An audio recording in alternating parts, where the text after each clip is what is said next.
Western Spring Television. Ours it is.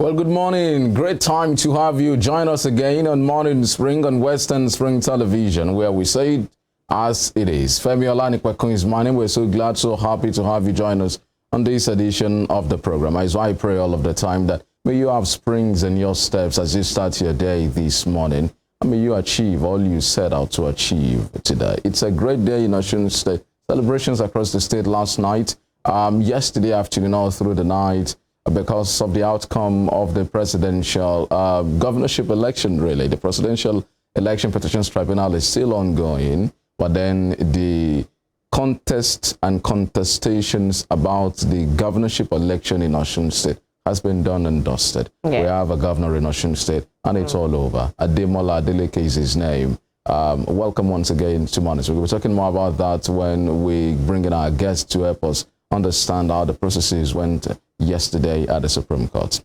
Yes, really. Good morning. Thanks for joining us again today on the Morning Spring on Western Spring Television. And you know that you can always follow through our programs on all our social media pages, on Facebook, on Instagram, and on Twitter at Western Spring Television, and on YouTube at Western Spring Television. And you can watch us on the Star Times, the DTT platform, Channel 190. Thank you very much for joining us again this morning. Well, so let's take a break about, talk about it was a momentous time here in Osun State for the people of Osun State yesterday.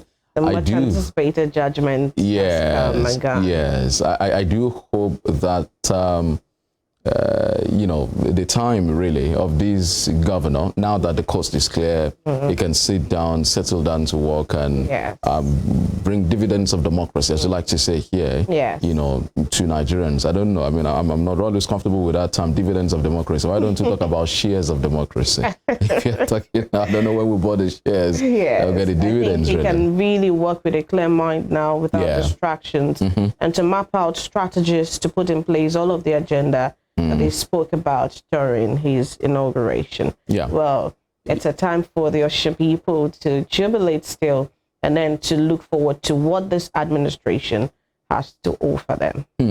All right. So we expect and we wish him the very best. And for the other side also, we hope that the uses time take it in good faith to realign, to reassess, and then to prepare next for the next day. Because as much as you need government, you also need opposition, and a strong and a viral one, to put the government on its toes to ensure that things are done. Things are done as they should. But that's the situation here in Osun State, and that's our main focus. But that'll be when we bring you the newspapers. But after the newspapers, rather, we will have our guest, who is a former Attorney General and Commissioner for Justice here in Osun State, to be joining us shortly to help us look at how the processes went at the Supreme Court, and indeed look back from the beginning of the tribunal. Yes, all right. But that will be after this break. I'll be back.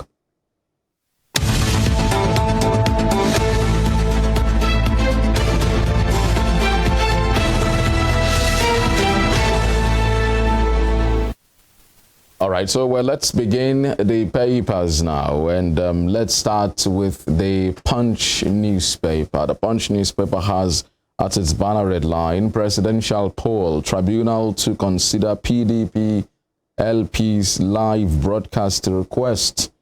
With the rider broadcasting proceedings live is of national importance, Atiku's legal team, LP, insists. Justice Samani promises speedy treatment of demand. APC vows appropriate response. Okay, so it's a major decision that we await today. Well, it promises to be, well, the fact that it's being considered in the first place is notable. And I think it's promising to be, a major turning point in, the court precedents over time, because I don't think we've had any, major court precedent, having been, broadcast live. But the fact that this has been considered and the justice has already promised speedy treatment of the demand I think it's a good thing. Well, I'll be looking forward to something really, momentous in this particular one. So we await to see how the panel considers that, and what exactly will be the response of the APC, because APC is vowing an appropriate response. But let's move on to other stories here. And so you can see splashed on the front page of the Punch pictures of the celebration of the governor of Osun State and some residents of the state governor Adeleke and his elder sister, Chief Mrs. Dupe Adeleke Sonny, in sort of an embrace there. And you see people jubilating in other parts of the state. Final victory. Buhari, Tinubu congratulate Adeleke. Supporters jubilate. That's on the front page of the Punch newspaper. And we should stress that it was a unanimous judgment by the 5 justices of the Supreme Court. And so, after winning at the tribunal, the appeal court and the Supreme Court judgments went the way of Ademola Adeleke, and it was jubilation. I saw some pictures of some civil servants, ecstatic yesterday in their offices. A particular woman was rolling on the floor, people were jumping, and you know what it means to them. Yes, they were just happy. They were happy. All through the state, especially civil servants, and I think, rightly so, because they have been getting some sort of, special treatment from the Adeleke administration since it came in. And I think that it's just some sort of payback, and, it's what's expected of them. When you feed people, it's just natural that they pray for you to, to be successful as well. So it keeps coming. Well, now that the deal has been sealed, now that the position is secured, and it's also important that the governor and his team do not betray the confidence reposed in them. So there's a tendency to want to relax because you have what you wanted now, or perhaps all what you've been doing before is just to entice the people and bring them onto your side. But now that, the coast is clear, it's also very important, we should stress, that the confidence reposed in the governor and his team is not wasted. Well, I think there's always a payback for everything. Yeah. If he relents now, I think there's another time in 4 years' time, really. Yeah. So we'll mark a report card. Where the people will review all what you've done, and then they'll just straight back in your face, and it's going to really blow up in the person's face. So I don't think it would be a good move at all by the administration to relent or to take back, some of their promises. All right, so bottom right corner of the paper, 15 die in Sokoto boat accident, 25 missing. Lagos bishop raped me twice. Female pastor. FGR's private jet removal from Abuja airport. Speaker, that's the above the nameplate. Speaker, 5 aggrieved aspirants team up against Abbas. We talked about the drama that it is not that Uhuru for those who are sort of the anointed candidate of the APC leadership. So TJ Abbas seems to have some opposition, coming up together. Those who are also running alongside him, all of them APC members are saying they do not buy the instruction of the leadership of the APC that they should settle for a particular candidate. So they're saying that they're going to work against him, and including, we have amongst these 5 Idris Wase, who is the current deputy speaker of the House. We have Adodo Gua, who is the current House leader. We have Hamed Betara. We have quite a number of them who are also strong politicians in their aura. So we are waiting to see how that pans out. We are waiting to see how their grievances will be managed by TJ Abbas himself and Ben Kalu, and as well as other members of the House and perhaps the APC leadership. So if the party can succeed in placating them to give Abbas a run at this time. Yeah. All right, so Otedola fumes over Transcorp deal. Elumelu keeps mum. he spilled the about beans. the Tedolas and involvements the other You time. read that story yesterday. I mean, Otedola Yes. felt that it was slighted. They felt that it was Sidelines, maybe. that, I mean, Elumelu dealt with him treacherously. That seemed to be what I was saying yesterday. And he went back, he made reference to what happened in the past when he was bankrupt and how he invested in the UBA and all of that, you know.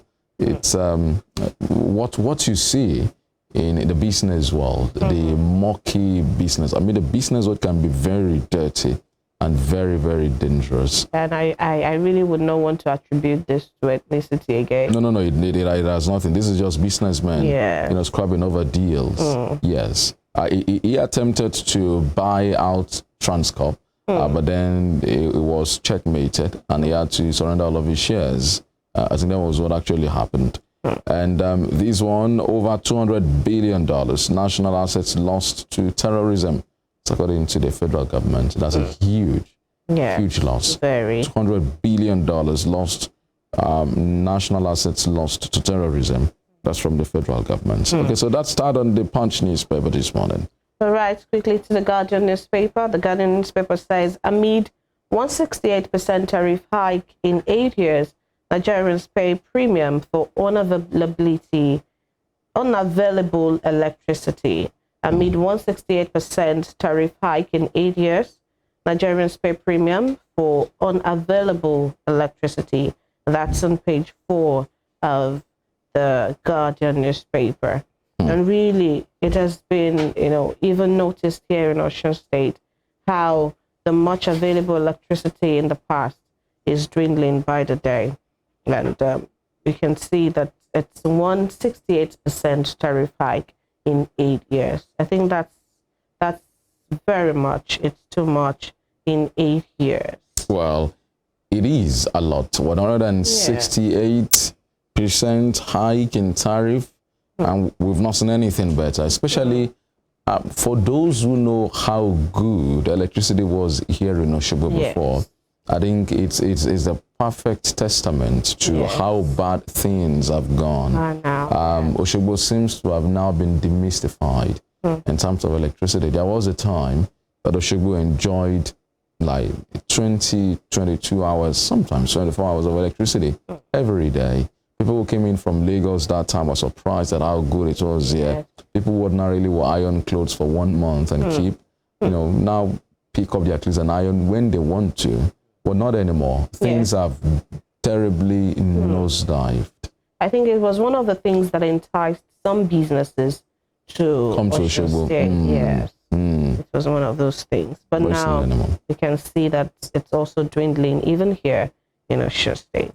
And so if tariff is increasing, I think it should be consistent with improved services also. But the reverse is the case here. And it's quite unfortunate that in spite, this is almost 200% increase, because at this rate, and there seems to be a template now that the NERC uses, that tariff get increased maybe on a yearly basis or, you know, or biannually, you know, the tariffs get increased. So people do not even need to know again. They are not informed before the tariff, you know, increased. And we can see some of the reasons, even though it's not justified, but it's one of the reasons why people are bypassing, you know, 10 meters and, you know, going the, you know, unjust way. But we hope that this can be settled, then people can get value for their money. That's very important. Well, you know, that's that about the tariff hike. But I mean, you just said it. We hope that people can get value really for their money. Yeah. And just below that story, non-oil exporters receive 144 billion naira rebates in 14 months. Non-oil exporters receive 144 billion naira rebates in 14 months. That's on the business page 15 of the Guardian newspaper. To get more of that story, please check that page. And besides that story, Beavers to the rescue, Supreme Court affirms Adeleke Osun governor. That is on page 4. They're talking about the affirmation of Governor Ademola Adeleke as Osun State Governor. And to the extreme of that, concerns over electricity generation as terrorists eye national infrastructure. I think that was what we saw on the Punch newspaper, where it was said that what has been lost so far to terrorism. Yes, I mean, when the program was saying $200 billion. Yes, that's according to the federal government. We're in the eye of the storm. I mean, actually, so if the terrorists are now eyeing national infrastructure, we've lost some national assets. Yes, and now so they're eyeing this particular the electricity generation infrastructure that is not enough.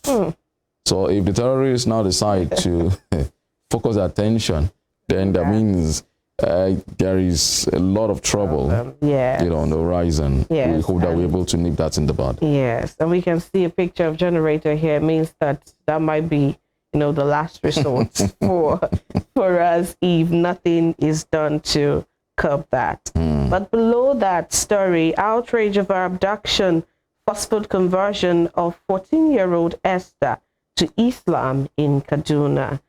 That's on page 8 of The Guardian. Says outrage over abduction, forceful conversion of 14-year-old Esther to Islam in Kaduna. And below that, speakership, Reps adjourn amid alleged rule forgery in favor of Abbas. That's on page 3 as well. And that's all the stories we have on The Guardian newspaper. Well, I mean, so some new insights, if I should say, or some interesting angles emerging in the race for the speakership.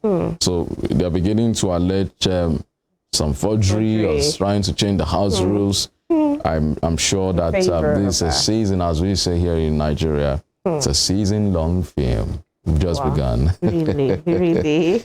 Yeah. Okay, so let's go over now to the Daily Trust newspaper.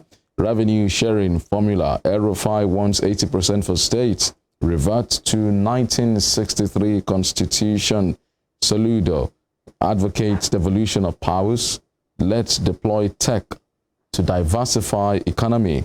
That's Pantami. That's the banner headline of the Daily Trust newspaper. I think each of the speakers have raised, very important concerns, valid concerns too. Very valid. I mean, so it speaks to the restructuring argument. To the question. So some have advocated that return to 1963 Constitution, that perhaps it's our best working document ever. There are those who've also picked holes, but they said the time when this country developed at a fast pace, the regions were competitive, was during when we operated the 1963 Constitution. But, those who pick holes or argue against that Constitution say, well, was that Constitution also that led us into a civil war. That was the Constitution that we were using before we went to a civil war. But it's evident, wherever you argue, that we need to have some structural adjustments, some structural changes to the Nigerian Federation. It's important. But I do not know if giving the state 80% of revenue is the way to go, because we also need to ask questions, even of the small ones given to them. How have they been managing it? And, there are little or no checks and balances at the state level, because houses of assembly at the state level are an appendage. You heard, I guess yesterday, even talking about the National Assembly, about being a super ministry, of the executive. So now come down to state, where governors ride roughshod over these lawmakers, where governors handpick members of the House, determine who becomes a speaker, and the speaker is like a special advisor, senior special assistant to the governor. So it's that bad. So if you give them more money, are we sure it's going to be judiciously used in the interest of the people, or it goes down the drain again? So that's a big question. Okay, so that's said. Let's move on. Below the nameplate, by the top right-hand corner of the paper, Supreme Court affirms Adeleke as governor. Let's come on to all of the papers this morning. Sudan crisis. Airlines sign agreements to airlift Nigerian Hajj pilgrims I think a resolution has been reached on this case. Initially, the airlines were not comfortable with the idea because of the war in Sudan. Their route to Saudi Arabia passes over Sudan. But because of the crisis in Sudan, the Sudanese airspace has been closed. Yeah. So they will have to go through a longer route to get to Sudan. And they've already collected money from passengers. So if they are collecting 2.3 million naira, for instance, because they thought, ab initio, that they were going to go through the normal route, go through Sudan, down to Saudi Arabia. But now that Sudanese airspace has been closed, they need to go through a longer route. And so they weren't comfortable with signing the agreement at that time that something had to be done. I think that was it. It appears that the solution is being made now. Yes. Senate probes NDDC over 1.4 trillion naira illegal spending. That's another story there. And 15 girls die in Sokoto, both mishap. That's sad. Crude theft. FG demands 7 billion naira before vessel release. 7 feared dead after drinking tea at wedding in Kano. Wow. Oh my goodness. How do you how do you die after drinking tea? Yeah. But it laced with poison? Oh, is it the tea that had, issues? I don't know if it was intentionally done probably at the party or the brand of tea itself, was contaminated. That's sad. And finally, on the Daily Trust newspaper this morning, Tribunal hears Obi's motion today. Articles on Tinubu's citizenship tomorrow. And ex-Lagos governor seeks dismissal of APM's petition. Okay, so that's the much we have on the Daily Trust newspaper. All right, on the Nation newspaper, the headline says National Assembly, Akpabio, Abbas rally lawmakers for support. And the riders, House Speaker, Deputy Speaker candidates visit President-elect. And Senate President candidate widens support base. North Central Senators protest zones neglect. And that is still on the tussle for different states in the National Assembly. So like we said, it's going to be a long-drawn battle. Yes. They have up to like a month between now. So a lot they say in politics that 24 hours is too long. Yes. So let alone 1 month. Yeah. So it's even longer. So it's going to be a long-drawn battle. And just above that story, Osinbajo inaugurates Transco's AFAM 240 megawatt fast power plant. And that is on page 7 of the Nation newspaper. And below that story, Tribunal adjourns Atiku's motion on live telecast. Tribunal adjourns Atiku's motion on live telecast. And beside that, monetary policy alone can't reset economy, says CBN. And it says non-oil sector critical to recovery. That is what the CBN governor has said on that story. And to the bottom strip, PDP governors begin move to reconcile Atiku with Wike, Makinde, others. And that is on page 6. But I don't know if, honestly, there can be a true reconciliation between these parties of the PDP. It remains to be seen. It remains to be seen. You need a best of mediators. You need people to forget the past, to move on. Somewhat it can be very difficult, especially if chances have been destroyed. That was Atiku's best chance at the presidency, and it was scuttled by a number of factors. The fact that those 5 governors pulled the rug off his feet in their own state, the fact that some of his lieutenants like Peter Obi decided to go their own way. And to the extent that in Rivers, PDP could not hold their rally. Yeah. It's that bad. So you begin to look at how the reconciliation will be, and like you said, can there ever be true reconciliation? But you don't have permanent enemies in politics. Yeah, you only have permanent interest. So if their interest aligns, who knows? Who says it can work? Who ever thought that Wike and Tinubu will ever work together. But here they are working together. Even here in Osun State, elements of the former governor, Aregbesola, worked with the Adeleke. I remember that when the Lady Saka Adeleke died, at some point, some people were pointing fingers. The direction of the former governor, Aregbesola. But here we are. So, I mean, it's politics. You didn't ever say never. You don't foreclose any situation, so anything can happen. In this case, we also keep monitoring if there will be genuine reconciliation, like you really said. Well, above the nameplate, petrol subsidy pushing Nigeria to bankruptcy, Sanusi warns. El-Rufai Buhari declined advice to end payment. That is on page 5. There are some revelations coming out. El-Rufai now saying Buhari declined advice to end payment. Well, I mean, so for 8 years, I was dilly-dallying on when to end subsidy. But it's also, I know it's also a very difficult decision. I mean, it's not as easy. Right. If you remove subsidy today and it's not with mileage, it can lead to breakdown of one another, chaos.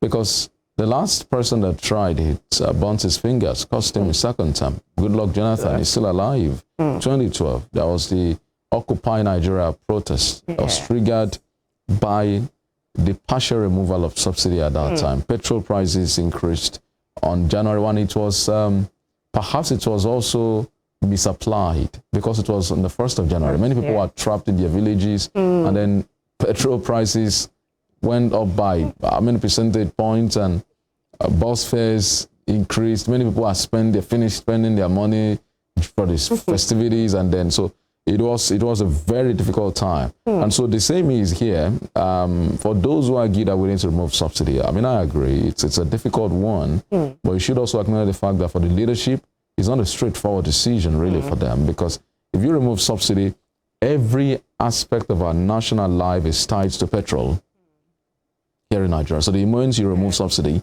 transportation fares increases. The woman selling gari increases everything. Everything. So it makes can make life unbearable for the average Nigerian, and it can lead to protests, it can lead to riots, it can lead to breakdown of law and order. So I know it's not an easy one, and I know it's not an easy one, and it can cost you your political life. It can be politically costly. It's if you check our history, at every time where there's been an increase, except during the Buhari administration, at every time where there's been an increase in the price of petrol from the 80s, there's been a spontaneous reaction in form of protest. So anyone trying, I mean, just looking back at time, history, you'll see that it's not an easy decision. It's not as easy as everyone is painting it here, that Buhari declined. And Buhari is also, likes to put up this front of pro-masses. It may not be, but then it's not easy just removing, because if you remove it, there's been different explanations and postulations as to what becomes of the price, So we're buying at maybe 200 naira per litre now. Some experts have warned that the prices could go as high as 500 naira, 600 naira. How do you live with that? How do you live with that with 30,000? It's going to be across board. Across board. Food, shelter, everything goes up again. Yes. Okay. Well, till the last story there, Buhari, Tinubu congratulate Adeleke, and Supreme Court affirms victory. That's on page 28 of the Nation newspaper. Well, so congratulations to Governor Ademola Adeleke and to the people of Osun State there. And the congratulations are in order also from the president, and indeed even the president-elect, asking him to unify all and unite the country. But that's that. I'm afraid that'll be the much about on the papers. We take this short break now. When we return, we'll bring you our guest and then focus of the day. Of course, it's about Governor Ademola Adeleke. The coast is clear now for him to settle down and govern this state. We'll be back.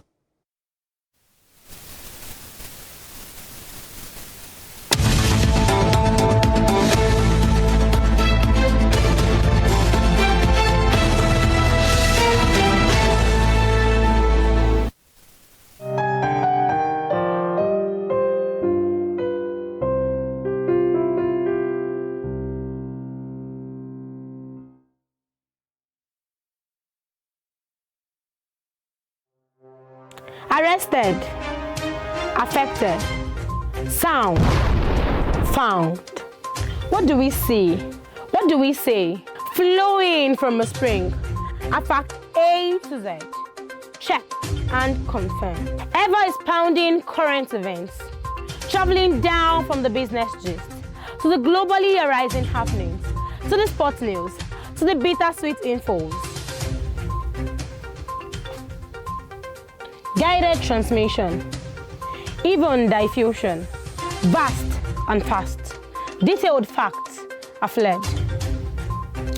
Within seconds, nuggets of words that flew across borders are fired. Stories short and long, wrapped in bundles of words, broken and dissected as it is, except misheard. This is the news as it is.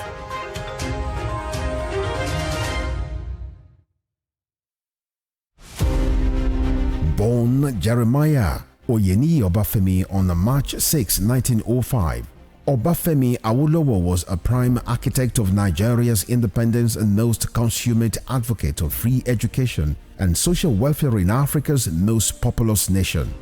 Erudite politician, thinker and philosopher, Awo was fondly addressed by associates and political colleagues, brought his unique attributes to bear on governance in the defunct Western region. He administered as leader of government business and the premier between 1955 and 1958. Obafemi Awolowo's premiership witnessed pioneering in multi-sectoral policy initiatives and execution. The Western region under his administration paraded several enviable records. First television station in Africa, first real estate in Nigeria, first high-rise building in Nigeria, first modern sports stadium in Nigeria, first agricultural settlement in Nigeria, first modern civil service secretariat in Nigeria, and first industrial estate in Nigeria. His face is on 100 naira denomination as a mark of honor for his distinguished services to his country. Western Spring Television identifies Obafemi Awolowo as a major character in history.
right, thank you very much for staying with us. You're still on to Morning Spring, and it's coming to you from Western Spring Television, where we give it to you. We say it as it is. Well, it's time for us to focus on our discourse for the day, and indeed, it's about the victory of Governor Ademola Adeleke at the Supreme Court yesterday, where the 5 justices led by Justice Agim gave him victory, affirmed his election, and threw away the appeal by former Governor Adegboyega Oyetola. But let's take a listen, to this report by our colleague Toby Sanusi, who, did a report on the judgment yesterday. We'll return after that. The legal tussle behind the July 16th governorship polls in Osun State did not start until August 2022, when the election tribunal commenced sitting in Osogbo, the Osun State capital. The election results that gave rise to the opposition, All Progressives Congress APC, raising grouse, saw Ademola Adeleke polling 403,371 votes, having won 17 out of the 30 local government areas in Osun State, while his counterpart, Boyega Oyetola, won in 13 local government areas, totaling 375,027 votes. Dissatisfied with the result, Mr. Oyetola, who seeks re-election, heads to court with claims that the election that brought in Mr. Adeleke was marred by overvoting in 744 polling units, claiming that Mr. Adeleke's actual poll was 290,666, as opposed to the result announced by the electoral umpire. The petitioners, Mr. Oyetola and the APC, whose lead counsel Lateef Fagbemi and Akin Olujemi, further pressed the suit by claiming that Mr. Adeleke forged the certificate he presented to the Independent National Electoral Commission, INEC. In a minority judgment, the second member of the tribunal, Justice Obuli, who dismissed the petitioner's case, held that there was no justification that there was overvoting, but the minority judgment could not pull the stronghold of the majority judgment. The aftermath of the majority judgment of the tribunal in January, delivered by Justice Tetsi Kume, saw Mr. Adeleke being sacked as the governor of Osun State, as Mr. Oyetola was declared winner of the election. The legal battle went further after the first, second, and third defendant, INEC, Mr. Adeleke, and the People's Democratic Party, PDP, challenged the judgments at the appellate court in February, after which the 3-man panel in its judgment by Justice Mohammed Shuaibu reinstated Mr. Adeleke as the governor of Osun State, dismissing the tribunal judgment. Consequently, the court awarded a sum of 500,000 naira cost against the APC and its candidate, Mr. Oyetola. The appeal court's judgment, however, sparked the latest appeal filed by Mr. Oyetola before the highest court to decide the fate of the two contenders. Mr. Oyetola and the APC, in the appeal filed by their lead counsel, Lateef Fagbemi, prayed the Supreme Court to determine the position of the appellate court to declare that Mr. Adeleke was not qualified to contest in the election due to alleged certificate forgery, and that he did not accumulate majority votes. Meanwhile, INEC, who is also a defendant in its cross-appeal, challenged the decision of the appellate court over the failure to void the tribunal judgment and failure to reject some exhibits tendered by the APC and Mr. Oyetola on the grounds that some of the documents were altered. Consequently, Mr. Adeleke and the PDP, who prayed the court to uphold appellate court judgment, asked for dismissal of appeal by the petitioners for lacking merit and competence. Following the appeals, a 5-member panel of the court, while delivering judgment today, affirmed the election of Mr. Adeleke as Osun State Governor. In the judgment read by Justice Emmanuel Agim, the court held that the evidence submitted by the appellants, which did not include beavers machines of the 744 polling units in question, could not be relied upon as the primary source of records for the accredited voters in the polling unit, which means the allegation of overvoting was nullified. In the same ruling, the Supreme Court held that Mr. Adeleke was well qualified to contest the governorship election in Osun State, as allegations of certificate forgery was not proved by the appellant. The Apex Court also ruled that the expert analysis presented by the APC and Mr. Oyetola was not independent on the grounds that the expert was a member of the APC and an associate of Mr. Oyetola. In the aftermath of today's proceedings, the Supreme Court's judgment has laid to rest all the contending issues around the Osun 2022 election. Toby Sanusi, Western Spring Television News.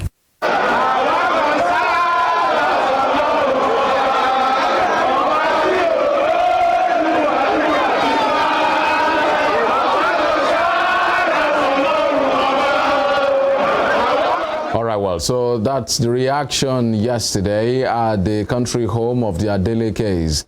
That's the private residence of the governor. People were celebrating, you know, they were ecstatic. And you heard Toby Sanusi in that report. There are a lot of justices led by Justice Emmanuel Agim who read the judgment affirming the election of Governor Ademola Adeleke. And, you know, we'll be getting more details from the legal practitioner who help us understand. Really, it appears that Beavers was what played the game. Yes. That was really the game changer there yesterday. I mean, our colleagues also went to the street, spoke to people to feel the pulse, to know what their reactions are. But just before we bring the guests, perhaps to take a listen to that other report to get to know what actually happened yesterday. It's really at the governor's residence, his private residence, at the country home in Ede. Yinka Ali was there. Let's take a listen to her. Jubilation, chants of victory and fanfare was in Ede residence of Osun State Governor Ademola Adeleke as the Supreme Court upheld his election as the governor of Osun State. The Apex Court in the judgment today dismissed the appeal filed by former Governor Adegboyega Oyetola, who was the candidate of the All Progressives Congress in the July 16, 2022 election. Oyetola has approached the Apex Court to appeal against the judgment of the appeal court delivered by a panel led by Justice Mohammed Lawal Shaibu. The Apex Court held that regulations by the Independent National Electoral Commission does not provide for the transportation of accredited voters to the database except snap pictures of result for Form EC8A to the IREF. Thereby, it cannot be relied upon. Reacting to his victory, Osun State Governor Ademola Adeleke thanked the judiciary for standing by the truth and delivering a fair judgment. The governor similarly appreciated the people of Osun for standing by him since he assumed office, assuring them of good governance and dividend of democracy. Now that is over now, that I've been affirmed as the authentic governor of Osun State, so it's now time for us to focus all the way to bring out more dividends of democracy to my lovely people in Osun. Basking in the fury of the victory is the matriarch of the Adeleke's dynasty, Chief Mrs. Dupe Adeleke Sani, who could not hide her joy as she thanked the people of Osun for the love and support bestowed on her brother and appealing to them to continue to support the Adeleke's administration. Well, firstly, I want to thank God Almighty for the victory of today. And this victory signifies that one with God is a majority. And to the people of Osun State, I want them to continue to love. I want to thank them so much. I thank the people of Osun State for their love for His Excellency, Senator Ademola Jackson Adeleke. I thank the PDP family for their love. And I also thank all the friends and family that stood by us during this struggle. I thank them so much. May God bless them all. The First Ladies, Chief Mrs. Titilola Adeleke and Irelu Ngozi Adeleke, appreciated the judiciary, insisting that they proved to be patriotic Nigerians. They both assured the residents of Osun that the governor would not disappoint them. I want to thank the judiciary for the judgment of today. We've done well, we've done so good. They proved that they are a patriotic Nigerian. And I want to thank the people of Osun. I want to thank them for their support. Today is my joyous day, it's my happiest day. And you see, this victory, we dedicate it to God Almighty who made it happen. Secondly, we dedicate it to Osun people for their support, their immense support. And I dedicate to the whole Nigeria, the whole world that supported us. Because I know everywhere in the world today, everybody is watching to see how the victory will be. And we thank God. We give God Almighty all the glory, all the honor, all the adoration, dominion, everything in the highest place is beyond to our God. The Secretary to the State Government, Teslim Igbalaye, described the judgment as free and fair, giving his word to the residents of Osun that the Adeleke's administration will have the interest of people at heart. But the victory is for the people of Osun, not for the governor, not for the party, but for the people of Osun. And affirmed the mandate given to His Excellency by the people of Osun last year, July 16. House of Assembly member-elect representing Uduotin State constituency, Adewale Egbedu, stated that the judgment is a validation of the mandate given to Governor Adeleke, saying this shows the judiciary is the last refuge for the common man. We have every cause to appreciate the good people of Osun State, and this shows that the judiciary is definitely the last refuge for the common man. Babatunde Badmus, who is a personal assistant to the governor on political affairs, said the judgment is the renewal of the faith he has in the judiciary, which also aligns with his expectations. Well, to God be the glory. This is a renewal of our faith in the judicial system of Nigeria. It's the same as our expectation, because we know we won the election, and the court, the judiciary, have today affirmed it and justify our victory by delivering these judgments. It will be recalled that Senator Ademola Adeleke won the July 16, 2022 gubernatorial election against APC's Adegboyega Oyetola. Olayinka Ali, Western Spring Television News. Well, interesting reactions. The jubilation, ecstasy, people reveling in this new victory. It was quite palpable. I mean, you could almost, touch it. But yes. Like they said, it sort of confirmed a lot of things for the people of Osun. And indeed, we could see all over that, yes, the people of Osun, came out en masse to celebrate the victory of the governor. Well, and so we wish the people of Osun State the very best. We try, and we're still hoping to connect to our guests. I hope we can now. Okay, so let's take a listen to yet another report. I mean, so let's feel the pulse on the street. What are people saying? How they reacted to that victory? Let's go to the street of Osogbo now.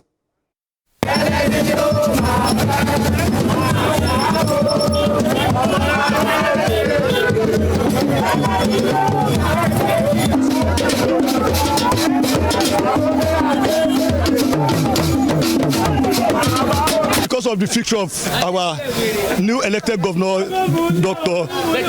Engineer Ademola Adeleke Daspa, I'm so happy, very, very happy indeed for the victory, because we have got a new governor, also in a new form. We have seen the light, also have seen the light, everybody is rejoicing. Never guessing no me go look ose. Never guessing no me go look ose. If you know me do the loni. Ipe Demola gómìnà wa òun ló já olúborí nílé ẹjọ́ lónìí. Inú wa dùn gan gidigidi. Inú wa jẹ́ gúnlẹ̀ sí dùn. Inú wa dùn. Agbo wa lájọ orí nǹkan tó dáa sí lágbára Ọlọ́run.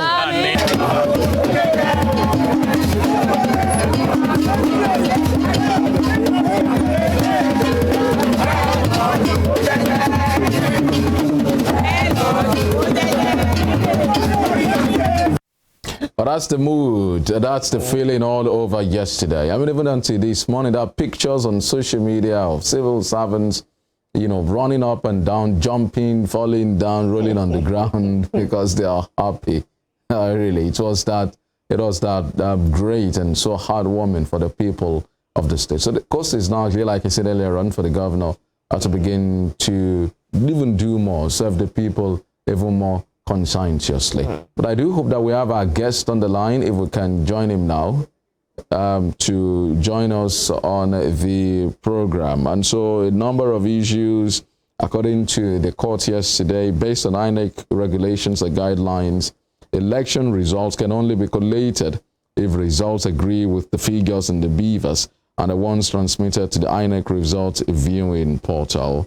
The IREV is the court held that it's glaring that appellants could not prove overvoting, and that was fatal to their motion, fatal to their position. And the issue of certificate forgery, the Apex Court also held that the Court of Appeal in two decisions settled it, adding that the judgment settled the educational status of Ademola Adeleke. And the court also said that the entire proceedings at the tribunal is a nullity. Said his appeal fails for lack of merit, and it is accordingly dismissed. This judgment shall abide by all sister appeals. That's what the Lord Justice says at the Supreme Court yesterday. We understand that we have our guest joining us live on the line. a chieftain of the People's Democratic Party, a legal practitioner. He's former Attorney General and Commissioner for Justice here in Osun State, former Deputy Speaker of the House, and also one time former Commissioner for Works, former Commissioner for Health in Osun State, a man of many caps and many feathers. Honorable Niyi Owolade joining us live on the line, I believe, from Abuja this morning. Thank you so much for joining us on Morning Spring on Western Spring Television. Honorable Owolade. Thank you very much. Thank you very much for having me. Good morning. Thank you. And congratulations to you and your legal team and indeed the entire people of Osun State. Yes, thank you. We thank Almighty God. Thank you. Also, I mean, you were in court yesterday. I mean, so explain to us how it all went down. I remember I interviewed you on radio after the Court of Appeal judgment, and you told me then that you are confident of their lordesses at the Supreme Court affirming and going the way of the Court of Appeal. So tell me, you know, how did it go down yesterday? Yeah, thank you very much one more time. You know, I told you then that the judgment of Honorable Justice Shuaibu of the Court of Appeal, which was a sound judgment, because the judgment of the Supreme Court was based on what Justice Shuaibu did in the Court of Appeal. I told you then that Justice Shuaibu did a great job in that judgment. And so when yesterday the presiding justice of the panel, Justice Okoro, told the court that Justice Agin will be reading the lead judgment, I was pleasant. I was happy that he was starting from somebody whom we have known in the sound, and who knows God, who knows the law. As a matter of fact, Honorable Justice Agi read the lead judgment of the issue of qualification of the same Senator Ademola Adeleke in 2018. And that was a sound judgment of the Court of Appeal then. And I remember I said then that Justice Agi should, based on this, proceed to the Supreme Court, because you will see then that there is a sound judge, and we need such in the apex court of the land. And I must say that yesterday's judgment was historic. No doubt that it enriched our jurisprudence, most especially the area of election tribunal in Nigeria, which has been worrisome for some time. And he went into the nitty-gritty right from the onset. You knew where he was heading. Justice Agin, who delivered his judgment right from onset, said it was based on issues raised in the pleadings of the appellants. And honestly, justice was served. And it's great, not only for the good people of Osun, but for Nigeria, that some groundswell on our jurisprudence has been well laid out. And, you know, this will go a long way to help our electioneering process in Nigeria. Well, interesting. So we had a case where the Supreme Court settled once and for all. I mean, you've reiterated that it's been settled before now. The case of the certificate forgery against the governor, so the educational status of the governor, there's no question about that. And I guess the crux of the matter was whether the Beavers report or not. Do you mind explaining to us how that went down? I mean, on the Beavers and how these impact other cases. You know, the Presidential Election Petitions Tribunal is ongoing. Osun has always been one that sets sort of, you know, precedent for other electoral cases. I think we've done that since 2010. You mind telling us how the Lord Justices settled the case of the Beavers and the synchronization, or whether there is no synchronization? Thank you very much. Osho has always been the pace setter when it comes to issues of faith. He took this argument, was able to lay out right from the onset. Actually, it was the issue of overvoting, which was calculated on issues 3, 4, 5, and 9, which was resolved in favor of the respondents. From now on, we know that if we want to, if there's any matter on overvoting, you have to bring it to the fore. The voters register. You have to bring to the fore the beavers and, of course, the ECAT. These three are vital. You know, the appellants who made a groundswell on the issue of overvoting made, the crux of their petition on the issue of overvoting was on the report. There was this report from INEC, which we refer to as BVR. And the justices of the Supreme Court, could not fathom how you will base your entire case on the report. On that report itself, if you recall, which is not the primary evidence. As a matter of fact, Honorable Justice Agin referred to that report as a third-hand. He said it was a third-hand report. So, the testimony of two witnesses and the third-hand report of the BVR was what the entire of the position of the petitioner of the appellants. That was what they based their something on, and this was well calculated and in issues that he referred to as issues 2, right from 3, if I may correct that, 3, 5, 3, 4, 5, and 9, which were all resolved in favor of the respondents. The ground one, that is the issue 2, was on the issue of qualification, which the issue of qualification, which is spelled out evidently that educational status had already been settled. The only thing he didn't say that I read the late judgment then. He said the educational status had already been settled. There was no evidence adduced on forgery, and judgment in rem. There was a judgment in rem, and honestly, the justices of the Supreme Court were dissatisfied with the tribunal when there was a judgment of the Court of Appeal and the tribunal did not follow that. It's unbelievable. It's supposed to be the binding force, and that the tribunal was definitely wrong not to follow the Court of Appeal. On that, on the principle of stare decisis.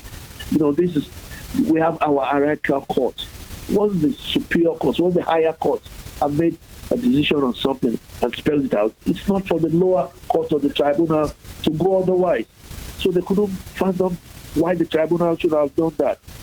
And then, of course, the issue 1 was on the plenary objection, which was not considered.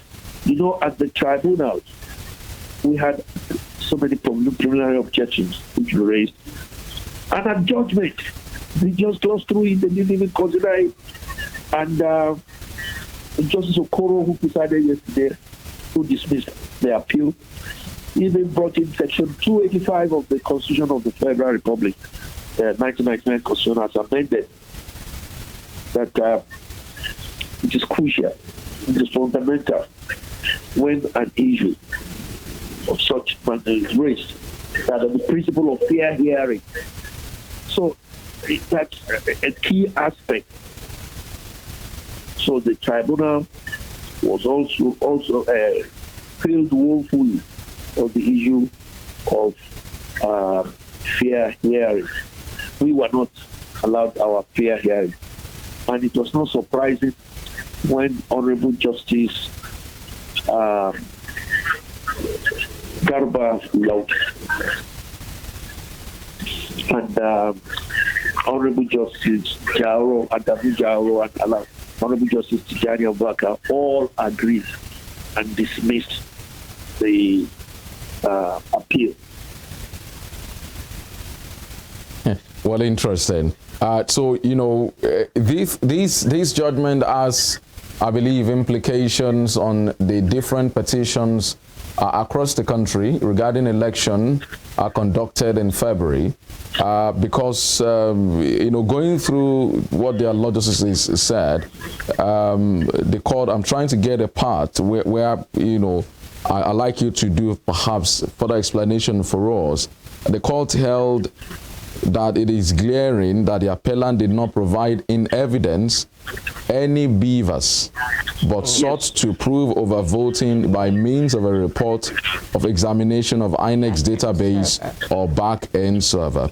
And the court also held that information from the BVR relied on by the petitioners was not a direct record of the number of accredited voters, but third-hand evidence derived from the database, which is second-hand evidence derived from transmissions from the beavers. And so, I mean, this part now said the Apex Court also noted that the information at the backend server might not be accurate because the beavers might fail to transmit records for several reasons, including poor internet connection, loss of battery power, and failure of INEC officials to properly press the submit button, among others. And so, you know, it's some of those ones. So it's saying that the Beavers report is different from what is in the Beavers itself.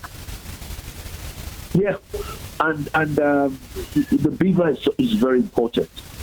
But when you talk of these issues, you don't only refer to the Beavers.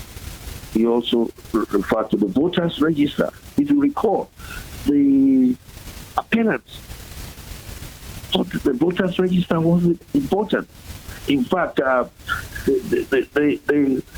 were alluding to the fact that the Electoral Act 2022, you know, the register was, the voters register was not important. And the Honorable Judge argued, ably supported by his learned brothers, said it is very crucial for you to have the voters register, for you to have the Beavers.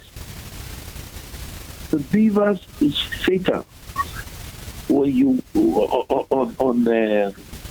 on electionary matters, and I agree with you that he spelled, you know, it was well spelled out, the concept of these Beavers. You know, the fact that the Beavers, not necessarily you get everything, but in this our case, the appellants did not even produce the Beavers. We, on our own side, have also brought in the Beavers. The Beavers is crucial. The evidence from the Beavers is very important. But he made it clear that the Beavers had its own challenges. You know, the fact that which you are well spelled out there, the issue of when you say you don't have service or you don't have the human error that it's not been punched in, and this was an issue that the Honorable Justice Okoro, when he was supporting his learned brother, stated eminently that the Beavers has come to stay. It's very important, it's crucial, and you did also the voters register. This is the issue of the voters register, because we made the big weather of this.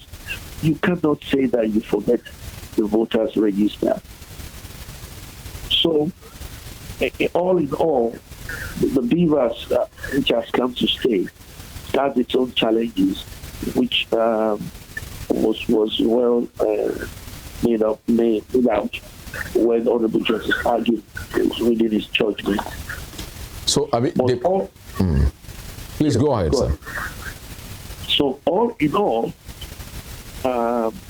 you cannot, and they were emphatic about this, You cannot rely on a third-hand report.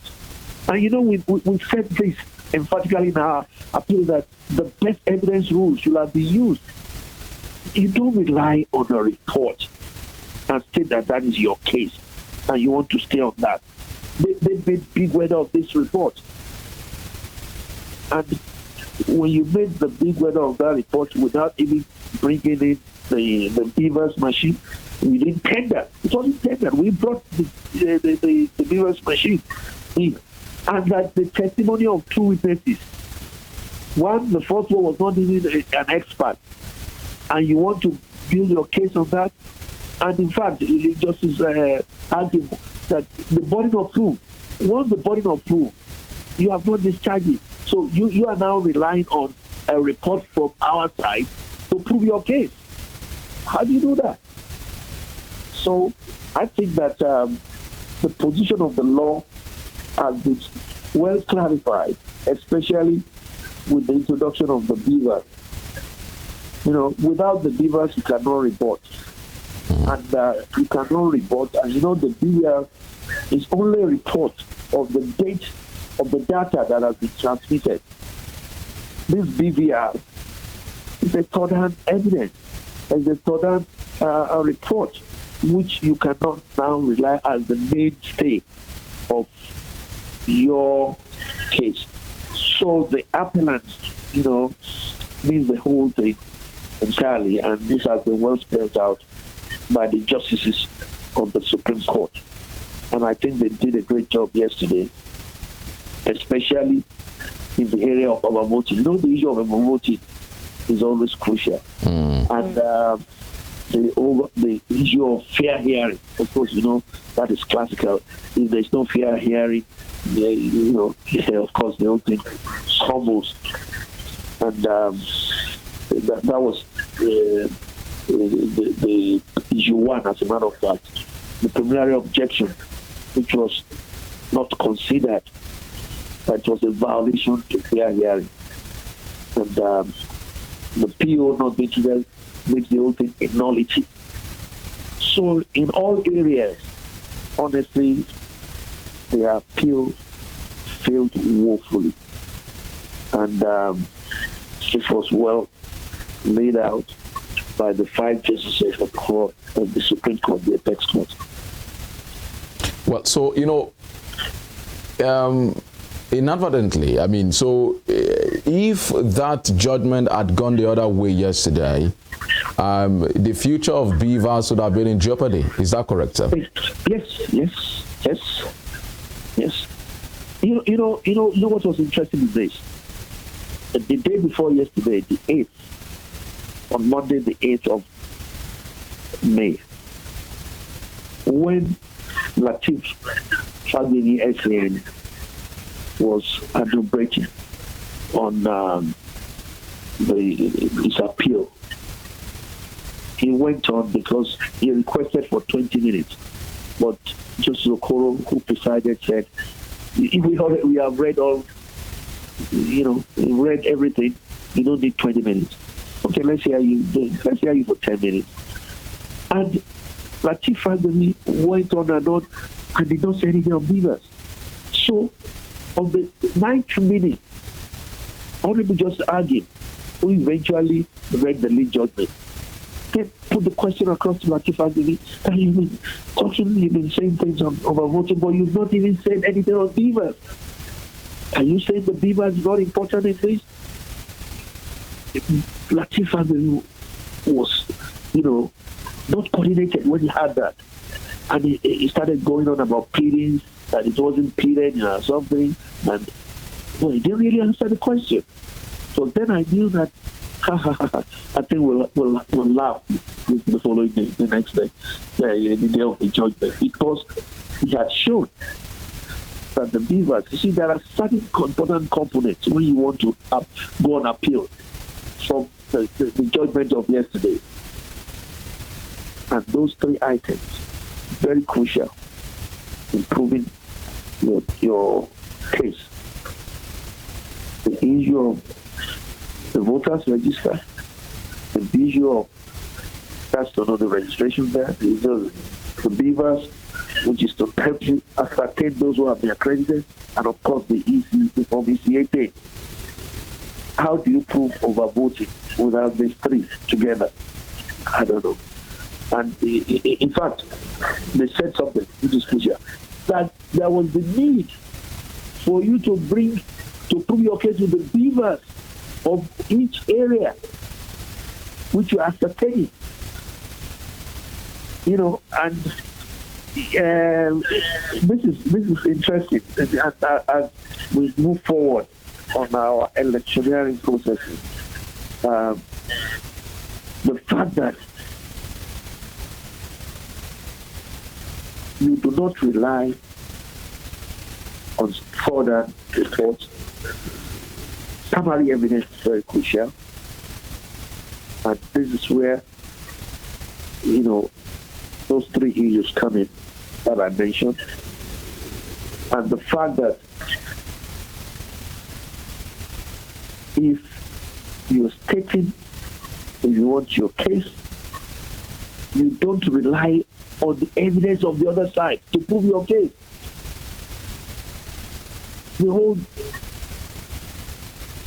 issues, if you look at the totality of the appeal over voting, the issue of qualification was secondary, but over voting is stressed tremendously on over voting. And that was not to that nothing had been put on over voting. As a matter of fact, to let you know how to the extent the justices of the Supreme Court yesterday went into this matter, they were able to ascertain, they were able to illustrate that the issue of overvoting, which the appellants were relying upon, that how do you now petition the voters register? You even petition the beavers. Now you are now relying on the report. If you recall, you know, we made an inspection. We asked, we made an order. We requested for an order on the report of the beavers machine itself, which was referred to as the RWC. You know, and at the end of the report showed only overvoted in only 6 units. They went to the nitty-gritty of this, that the RWC is the direct record in the machine, while what was emphasized yesterday was that BVR, the BVR is the report emanating, which is still referred to as the third report. And so it was expected that the best evidence rule should have been used after we were stating that don't rely on that report, which was the organ of the face of the appellants, that report. And obviously from now you don't really have the report that things you go to win your case. You know, so it has brought to the fore the importance of the component which for you to prove your case you have to win. So it was, I think, the judgment that has really, really helped a long way, and I will go a long way in stating what the position of the law is, especially with regards to overvoting. Of course, we already know that the issue of communication, you know, was well settled, and there was no evidence adduced. In fact, Justice Agin went to the extent that if you're going to say anything about forgery, you go to the institution and bring the maker of such. You go to the universities, you bring the registrar, who will now come and say, yes, this has been forged. It has been well laid to rest. And he was surprised that this was even still being brought up in the tribunal. And of course, the other one that was fundamental is the issue of the preliminary objection, which was not considered.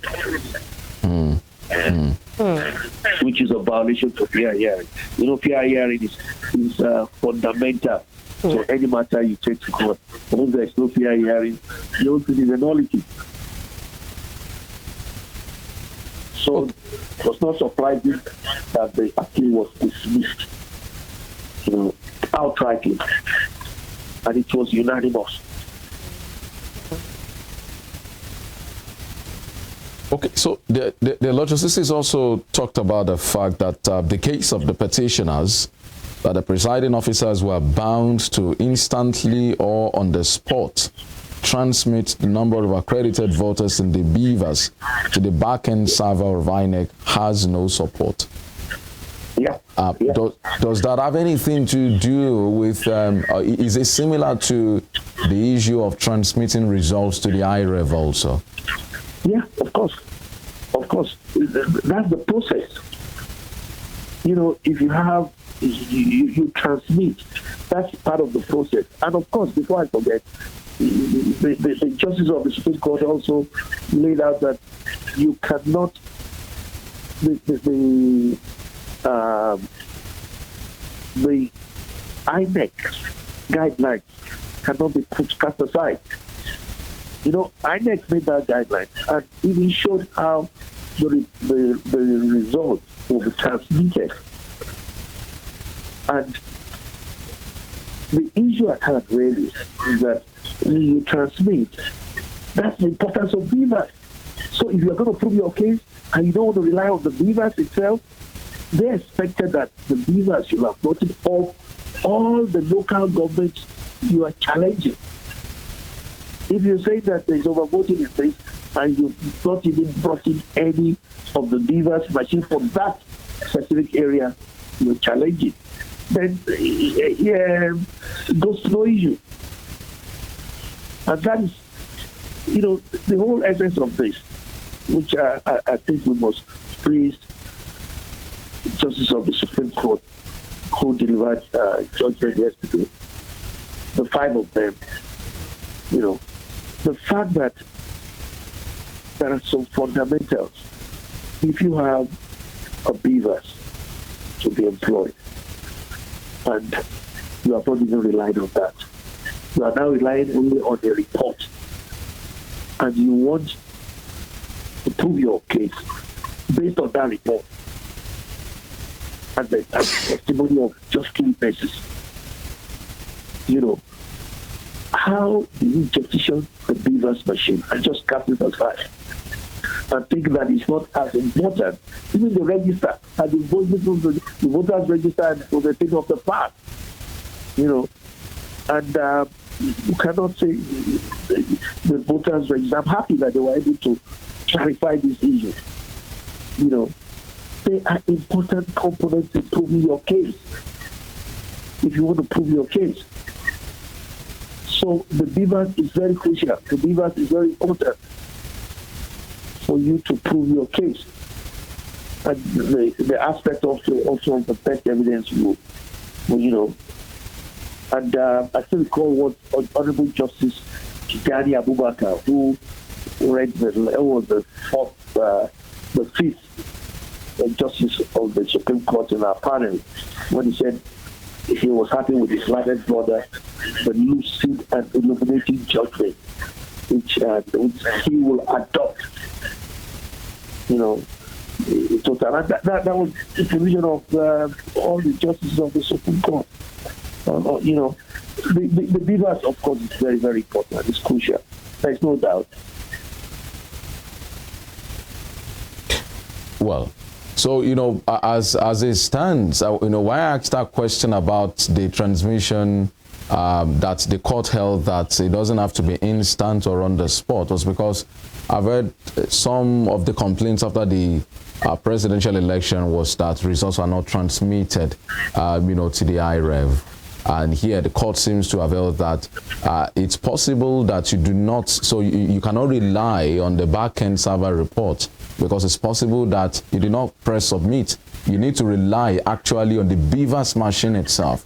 And that, I think that was the core of the case here in Osun. And that was actually what got you the victory. And that was what why the appeal of the appellants, failed. Does it have any implication on the petition of the PDP and perhaps the Labour Party at the national level at the Presidential Election Petitions Tribunal?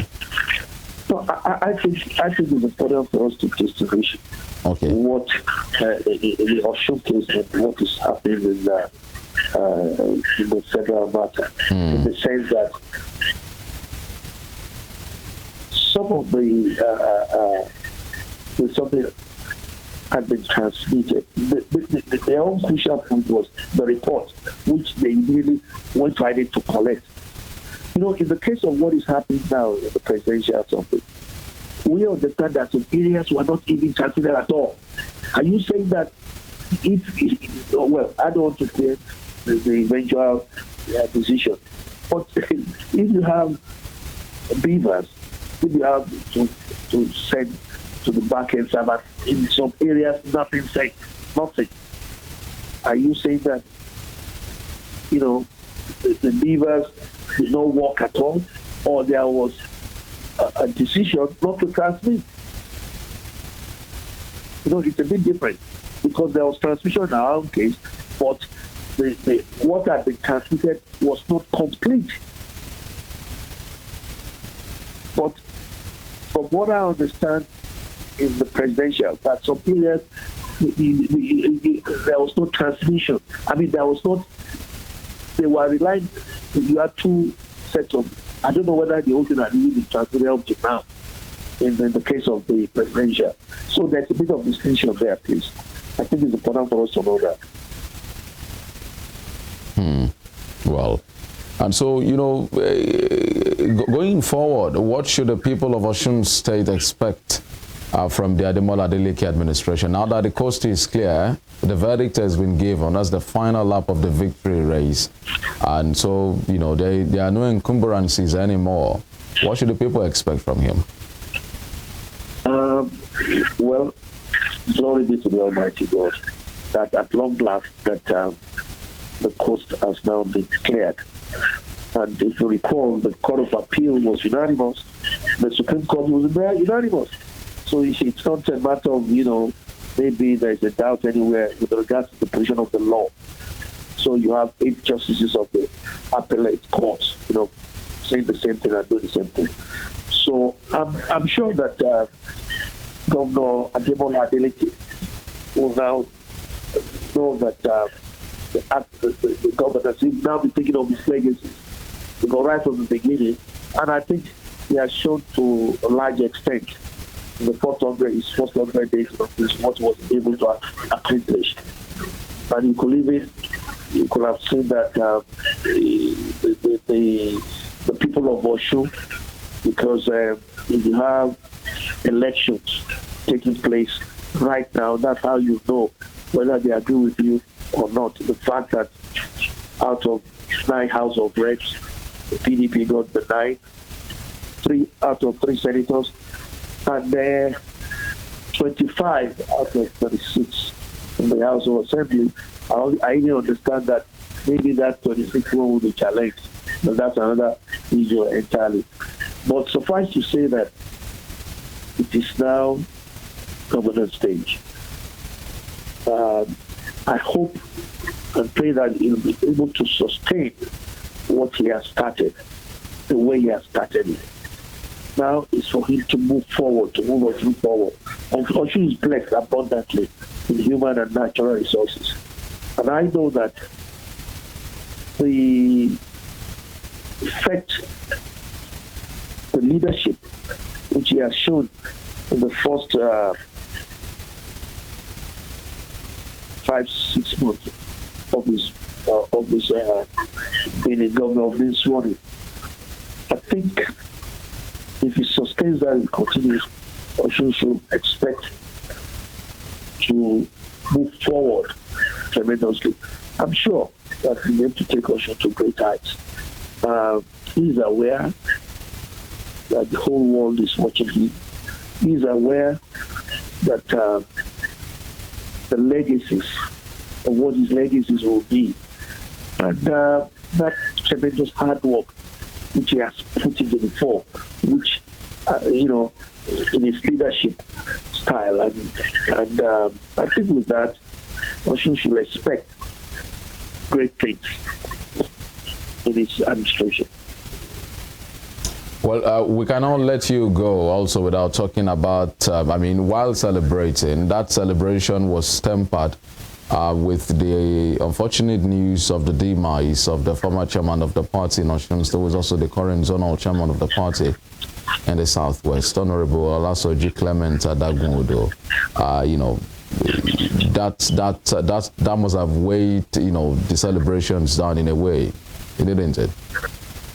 Yeah, it's unfortunate, that Honorable Soji Adagunwodo succumbed to death the way it did, and may his soul rest in peace.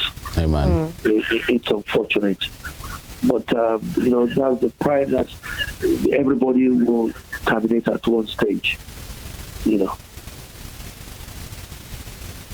I'd like to thank you most sincerely, and we say congratulations to you again and the entire legal team, and also to the governor and the people of Osun State.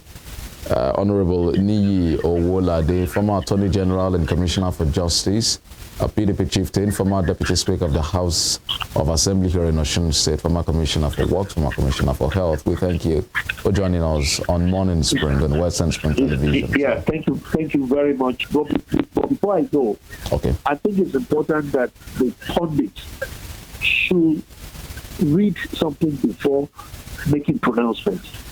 Because I still recall what my good friend, the Femi Falana, said when he said to me an Akulian task, this is impossible. You have not even read it.